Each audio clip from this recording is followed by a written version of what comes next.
से आवाज करने लगी, जैसे उन दोनों की लाचारी का मजाक उड़ा रही हो।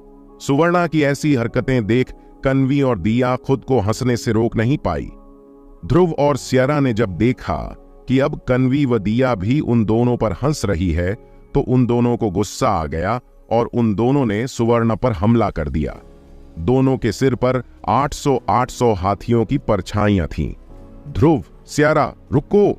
स्थिति बिगड़ते देख दिया ने ध्रुव और सियरा को रोकने की कोशिश की, पर तब तक बहुत देर हो चुकी थी।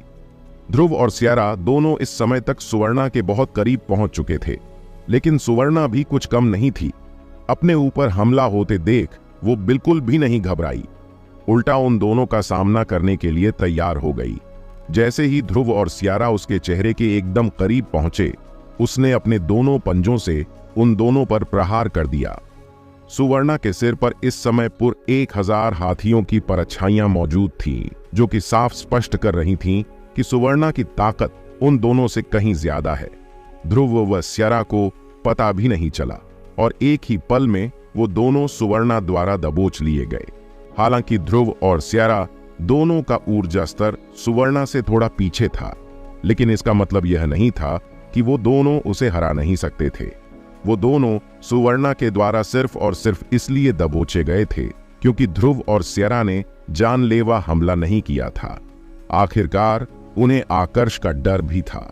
सुवर्णा के नाखून ध्रुव और सियरा दोनों की चमड़ी को बहुत गहरी चोट पहुंचा रहे थे। इस कारण दोनों काफी जोर जोर से आवाज कर रहे थे। लेकिन अजीब बात यह थी कि दोनों ने हार अभी भी नहीं मानी थी। पकड़े जाने के बाद भी दोनों सुवर्णा पर हमला करने की हर संभव कोशिश कर रहे थे। बस बहुत हुआ, सुवर्णा, उन्हें छोड़ दो, आकर्ष ने एक शांत मगर हल्के गुस्से से भरी आवाज में कहा।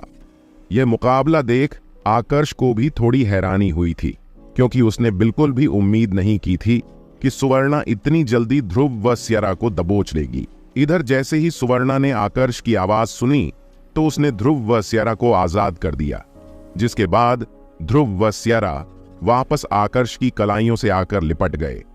वैसे उन दोनों की आंखों से गुस्सा अभी भी गायब नहीं हुआ था। इधर सुवर्णा भी कुछ कम नहीं थी। वो अभी भी वापस अपनी पीठ दिखाकर ध्रुव व सियरा को चिढ़ाने की कोशिश कर रही थी। बस करो सुवर्णा, आकर्ष ने फिर से हल्के गुस्से से भरी आवाज में कहा। वो कोई मूर्ख नहीं था कि इतनी छोटी सी चाल भी ना समझ पाए कि आखिर इस पूरे मामले में गलती किसकी है। इधर सुवर्णा ने जैसे ही आकर्ष की आवाज सुनी, तो उसकी आंखों में डर दिखाई देने लगा और उसने ध्रुव व सियरा को चिढ़ाना बंद कर दिया। चिंता मत करो, तुम दोनों उससे बहुत अलग हो। आज नहीं तो कल तुम दोनों का ऊर्जा स्तर उससे आगे बढ़ ही जाएगा। यह मत भूलो कि तुम दोनों उससे पूरे 1 साल छोटे हो, मगर उसके ऊर्जा स्तर और तुम दोनों के ऊर्जा स्तर के बीच का अंतर ज्यादा बड़ा नहीं है। देखना, 1 साल बाद तुम दोनों का ऊर्जा स्तर सुवर्णा के अभी के ऊर्जा स्तर से काफी आगे होगा। आकर्ष ने प्यार से ध्रुव व सियरा के सिर पर हाथ फेरते हुए कहा। आकर्ष, ध्रुव और सियरा काफी लंबे समय से एक दूसरे के साथ थे और इतने समय में आकर्ष ने एक बात पर गौर किया था कि ध्रुव व सियरा दोनों बाकी सभी खूंखार जानवरों से बहुत ज्यादा अलग है। उन दोनों का ऊर्जा स्तर बाकी सभी जानवरों की तुलना में काफी अजीब और तेज तरीके से बढ़ रहा है। इसलिए आकर्ष को पूरा विश्वास था कि आगे भविष्य में ध्रुव व सियरा दोनों आसुरी सम्राटों से भी ज्यादा शक्तिशाली बनेंगे। वो दोनों किस प्रजाति के थे, इस बारे में लक्ष्य तक को कोई जानकारी नहीं थी। इसका सिर्फ एक ही मतलब हो सकता था कि वो दोनों किसी नई ही प्रजाति के जानवर हैं, जो कि उत्परिवर्तन के कारण बनी है। जैसे ही ध्रुव और सियरा ने देखा कि आकर्ष उनका पक्ष ले रहा है, तो उन दोनों की खुशी का कोई ठिकाना ना रहा। दोनों ने प्यार से अपना सर आकर्ष के हाथ से स्पर्श करवाया और फिर उसकी आस्तीन में जाकर छुप गए। उन दोनों का ऐसा बर्ताव देख कन्वी व दिया दोनों असहाय होकर हंसने लगी। अब तक तो उन दोनों को भी समझ में आ चुका था कि सुवर्णा कभी भी ध्रुव व सियरा के साथ मिलकर नहीं रह सकती है, क्योंकि यह दोनों प्रजातियां एक दूसरे की जन्मजात दुश्मन हैं। इधर सारा मामला सुलझने के बाद आकर्ष ने दामोदर और उसके दोनों अंगरक्षकों की जादुई अंगूठियों का निरीक्षण करना शुरू किया। उन तीनों जादुई अंगूठियां में ज्यादा कीमती और दुर्लभ सामान तो नहीं थे, लेकिन धन की कोई कमी नहीं थी। सोने के सिक्के बहुत अधिक मात्रा में मौजूद थे। न सिर्फ सोने के सिक्के, बल्कि उसकी बनाई ऊर्जा, सृष्टि गोली व श्रृंग क्षणिक मंत्र अभिलेख भी दामोदर की जादुई अंगूठी में था।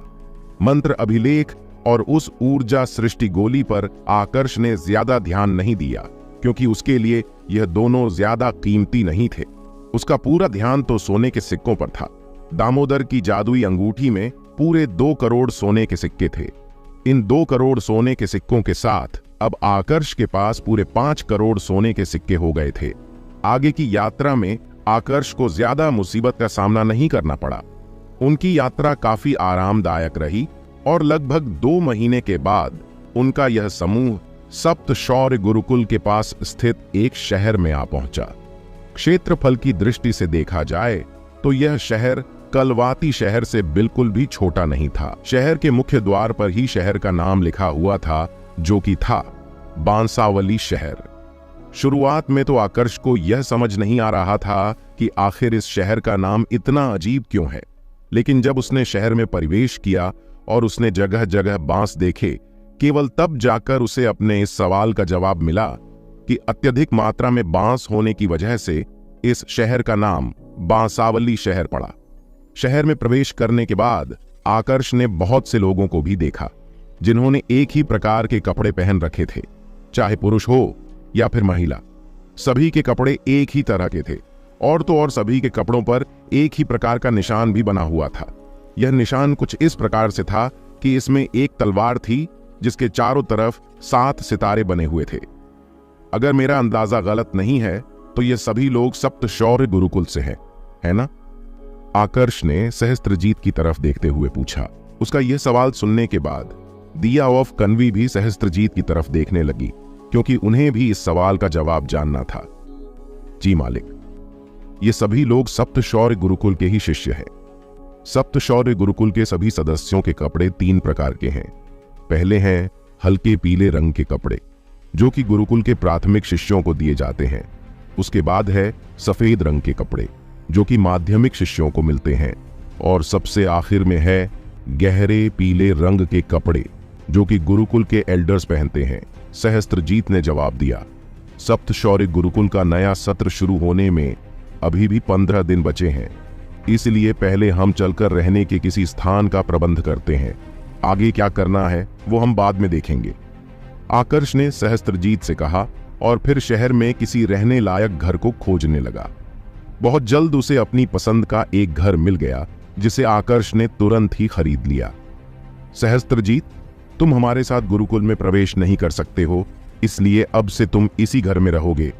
अगर मुझे कभी भी तुम्हारी जरूरत पड़ी तो मैं वापस इसी घर में आकर तुमसे मिलूंगा, आकर्ष ने सहस्त्रजीत से कहा। जो आज्ञा मालिक, सहस्त्रजीत ने सम्मानपूर्वक अपना सिर झुकाते हुए जवाब दिया। इसके अगले 10 दिन बड़े शांतिपूर्ण तरीके से भी थे। 10वें दिन आकर्ष की आंतरिक ऊर्जा में एक बहुत बड़ा उछाल आया और उसकी ऊर्जा स्तर, जो कि इतने समय से सृष्टिमंडल के 3रे स्तर में फंसा हुआ था, वो आखिरकार 4थे स्तर में प्रवेश कर गया। जैसे ही उसने अपनी आंतरिक ऊर्जा का इस्तेमाल किया, तुरंत 71 हाथियों की परछाइयां उसके सिर के ऊपर प्रकट हो गईं। एक सामान्य सृष्टिमंडल के 4थे स्तर के योद्धा से अगर उसकी शक्ति की तुलना की जाए तो अभी भी आकर्ष के पास 11 अतिरिक्त हाथियों की शक्ति थी। अगर एक सृष्टिमंडल के 5वें स्तर के योद्धा के साथ भी उसकी तुलना की जाए तो भी उसके पास एक अतिरिक्त हाथी की शक्ति थी। आखिरकार मैं अगले स्तर में पहुंच ही गया, आकर्ष ने एक बड़ी सी मुस्कुराहट के साथ अपने आप से कहा। आज वो बहुत ज्यादा खुश था, इसलिए दिया, कन्वी व सहस्त्रजीत के साथ पास ही के एक रेस्टोरेंट में खाना खाने चला गया। वैसे तो यह रेस्टोरेंट काफी नया था, लेकिन इसकी कारीगरी काफी प्राचीन तरीके से की गई थी। इस कारण इसमें एक अलग ही प्रकार की शांति का अनुभव हो रहा था। रेस्टोरेंट में आने के बाद आकर्ष ने खिड़की के पास की एक टेबल ढूंढी और फिर वेटर को अपने खाने का ऑर्डर दिया। सप्त शौर्य गुरुकुल का माध्यमिक शिष्य। जैसे ही आकर्ष और उसका समूह खिड़की के पास वाली टेबल पर बैठा, आकर्ष की नजर अपने पास ही की एक अन्य टेबल पर पड़ी, जहां पर सप्त शौर्य गुरुकुल के 3 शिष्य बैठे थे। इन तीनों में से एक शिष्य के कपड़ों का रंग सफेद था, जिसका सीधा मतलब था कि यह गुरुकुल का माध्यमिक शिष्य है। इस शिष्य की उम्र ज्यादा नहीं थी, देखने से यह लगभग 25 वर्ष का लग रहा था। अपनी उच्च आध्यात्मिक शक्ति और लक्ष्य के अनुभव के साथ आकर्ष उसकी ताकत का एक अंदाजा लगा पा रहा था। अगर इसका अंदाजा गलत नहीं था तो इस माध्यमिक शिष्य का ऊर्जा स्तर सृष्टि मंडल के 7वें स्तर या फिर उससे थोड़ा ऊपर था। सिर्फ 25 साल की उम्र में सृष्टि मंडल के 7वें स्तर का योद्धा बनना। आकर्ष ने एक आश्चर्य के भाव के साथ अपने आप से कहा। हालांकि उसने लक्ष्य की यादों में इससे भी प्रतिभाशाली योद्धा देखे थे, लेकिन अवंती साम्राज्य जैसे छोटे साम्राज्य में इतनी कम उम्र में उच्च मंडल में प्रवेश करना किसी भी प्रकार से सामान्य नहीं था।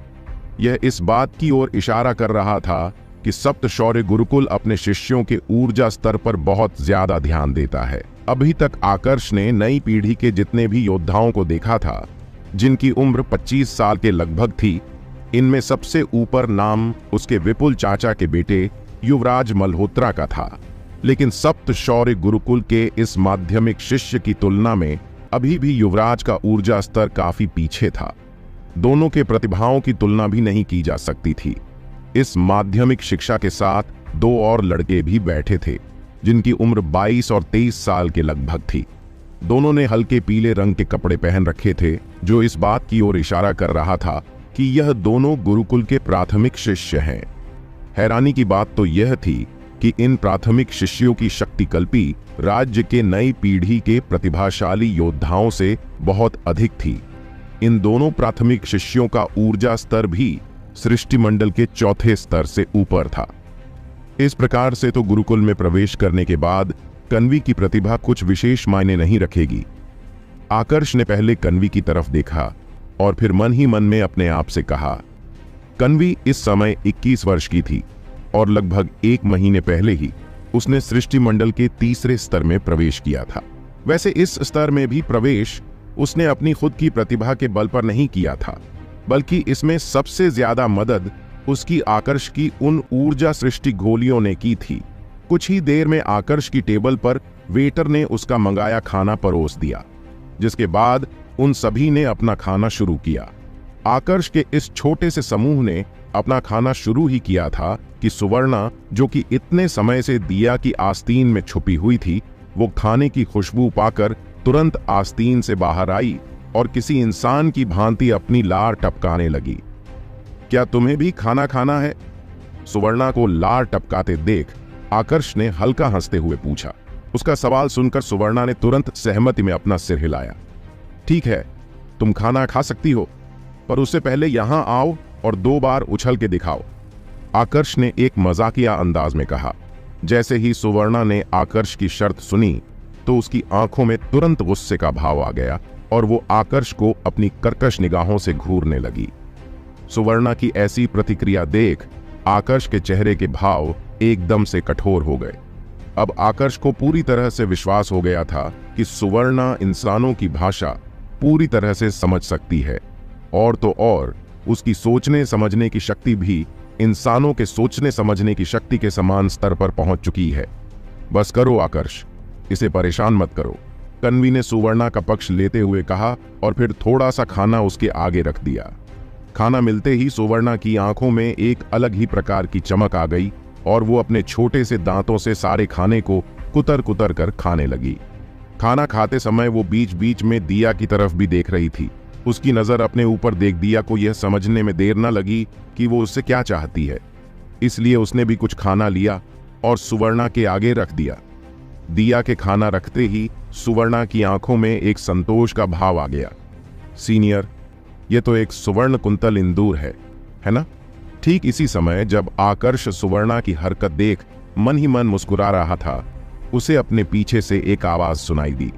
यह आवाज उन्हीं दोनों लड़कों में से एक लड़के की थी जो सप्त शौर्य गुरुकुल के प्राथमिक शिष्यों के कपड़े पहने हुए थे।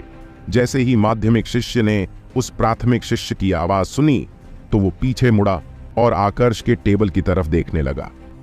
एक सुवर्ण कुंतल इंदूर? जैसे ही सप्त शौर्य गुरुकुल के उस माध्यमिक शिष्य ने सुवर्णा को देखा तो उसकी आंखें उत्साह से चमक उठीं। उत्साह के साथ साथ उसकी आंखों में एक लालच का भाव भी आ गया था। हालांकि उसकी आंखों में लालच एक पल के लिए ही प्रदर्शित हुआ था, लेकिन आकर्ष ने फिर भी उस पर गौर कर लिया था। सप्तशौर्य गुरुकुल के उस माध्यमिक शिष्य के इरादों का पता होते हुए भी आकर्ष ने उसे नजरअंदाज किया, क्योंकि वो जानता था कि सुवर्ण कुंतल इंदूर एक ऐसा जानवर है जिसे कोई भी योद्धा अपने पास रखना चाहेगा। अति सुंदर। ठीक इसी समय सप्तशौर्य गुरुकुल के एक प्राथमिक शिष्य ने दिया की मौजूदगी पर गौर किया। पहली ही नजर में वो उस पर मोहित हो गया था। वैसे उसका दिया पर मोहित होना स्वाभाविक भी था, क्योंकि दिया वास्तव में बहुत ज्यादा सुंदर थी। इधर उस पहले शिष्य की बात सुनने के बाद दूसरा शिष्य भी दिया की तरफ देखने लगा। अगले ही पल वो भी पहले शिष्य की भांति दिया पर मोहित हो गया। सिर्फ वो माध्यमिक शिष्य ही था जो दिया की सुंदरता देखने के बाद भी विचलित नहीं हुआ था। बाकी दोनों शिष्यों की तुलना में उसका कौशल ज्यादा विकसित हो रखा था। इस कारण वो जानता था कि दिया से ज्यादा कीमत उस सुवर्ण कुंतल इंदूर की है। उन दोनों शिष्यों की वासना से भरी नजर देखने के बाद भी आकर्ष ने कोई प्रतिक्रिया नहीं थी और सुवर्णा की तरफ देखता रहा। अक्सर सुंदर लड़कियों को देखने के बाद बहुत से लड़के टिप्पणी करते थे, इसलिए आकर्ष के लिए यह कोई नई बात नहीं थी। ध्रुव और सियारा की तरह लगता है कि सुवर्णा का पेट भी कोई पेट नहीं बल्कि कुआं है, आकर्ष ने एक मजाकिया अंदाज में कहा। उसकी बात सुनकर ध्रुव और सियारा, जो कि आकर्ष की आस्तीन में छुपे हुए थे, तुरंत अपना मुंह बाहर निकाला और आकर्ष की तरफ एक गुस्से के भाव के साथ देखने लगे। उन दोनों की प्रतिक्रिया कुछ इस प्रकार से थी जैसे वो आकर्ष को जताना चाह रहे हों कि वो दोनों आकर्ष की इस बात से बिल्कुल भी खुश नहीं है। ठीक है, शांत हो जाओ। तुम दोनों का पेट कोई कुआं नहीं है, अब तो खुश, आकर्ष ने हल्का हंसते हुए कहा। अचानक से आकर्ष का ध्यान सप्तशौर्य गुरुकुल के उन तीनों शिष्यों पर गया। तीनों शिष्यों में से एक शिष्य अपनी जगह पर से खड़े होकर उनकी टेबल की तरफ आ रहा था। आकर्ष का ध्यान एकदम से उस शिष्य की तरफ इसलिए गया था क्योंकि वो साफ देख पा रहा था कि इस शिष्य के इरादे बिल्कुल भी सही नहीं है।